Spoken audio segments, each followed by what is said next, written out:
दोस्तों, पश्चिम एशिया की तपती जमीन पर जब गोलियों और बयानों की गूंज तेज होती है तो उसकी आहट दूर बैठे देशों की अर्थव्यवस्था तक सुनाई देती है।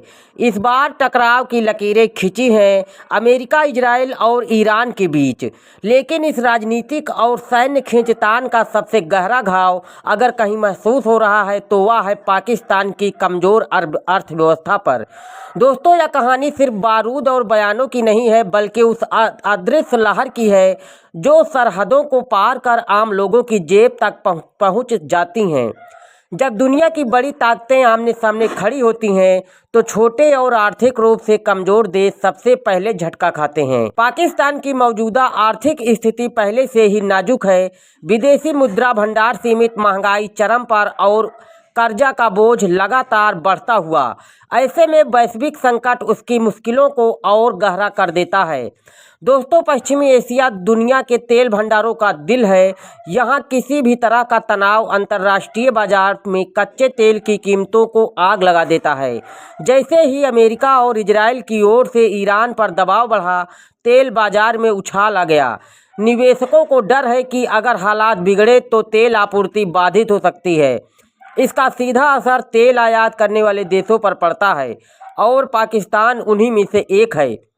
पाकिस्तान अपनी ज़रूरत का बड़ा हिस्सा तेल आयात से पूरा करता है। डॉलर में भुगतान करना पड़ता है, जबकि उसकी अपनी मुद्रा पहले ही कमज़ोर हो चुकी है। जब अंतर्राष्ट्रीय बाजार में तेल महंगा होता है तो पाकिस्तान के लिए दोहरी मार पड़ती है। एक तो कीमतें बढ़ती हैं, दूसरा डॉलर के मुकाबले रुपयों की गिरावट लागत को और बढ़ा देती है। नतीजा पेट्रोल डीजल की कीमतों में बढ़ोतरी, बिजली महंगाई, ट्रांसपोर्ट खर्च ज़्यादा और फिर हर चीज़ के दाम ऊपर। इस पूरी स्थिति को समझना किसी प्रेम कहानी के टूटने जैसा है, जहां गलती किसी और की होती है लेकिन दर्द किसी तीसरे को झेलना पड़ता है।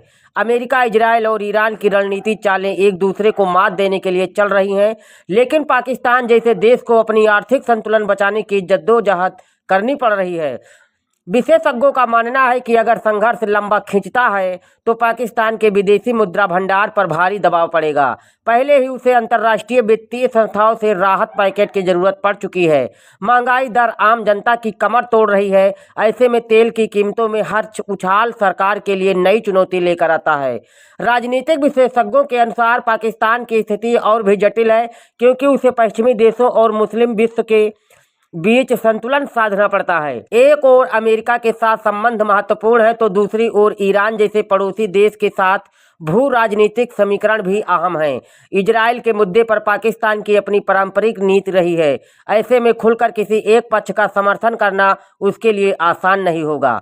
लेकिन बाजार राजनीति से ज़्यादा भावनाओं पर चलता है। निवेशक अनिश्चितता से डरते हैं। जैसे ही तनाव बढ़ता है, विदेशी निवेश बाहर निकालने लगता है। पाकिस्तान के शेयर बाजार में उतार चढ़ाव बढ़ जाता है। रुपए की कीमत और गिरती है। आम आदमी को शायद यह समझ न आए कि तेल की कीमतें न्यूयॉर्क या लंदन के बाजार में क्यों बढ़ी, लेकिन उसे अपने शहर के पेट्रोल पंप पर बढ़ी हुई कीमत जरूर दिखाई देती है।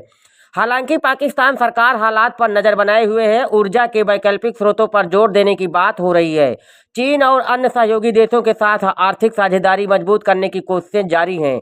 लेकिन सच यह है कि वैश्विक भू राजनीति के तूफान में एक कमजोर तनाव को संभालना आसान नहीं होता है। इस कहानी में रोमांच भी है और विडंबना भी।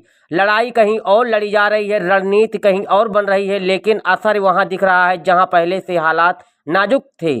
पाकिस्तान के लिए यह समय कूटनीतिक संतुलन और आर्थिक अनुशासन का है। अगर हालात जल्द शांत होते हैं तो राहत मिल सकती है, लेकिन अगर तनाव और गहराया तो महंगाई और आर्थिक संकट की आंधी तेज हो सकती है।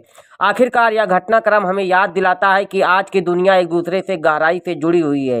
एक देश का संकट दूसरे की चुनौती बन सकता है। अमेरिका, इजराइल और ईरान के बीच बढ़ती तख्ती ने यह साफ कर दिया है कि वैश्विक राजनीति का असर सिर्फ सीमाओं तक सीमित नहीं रहता।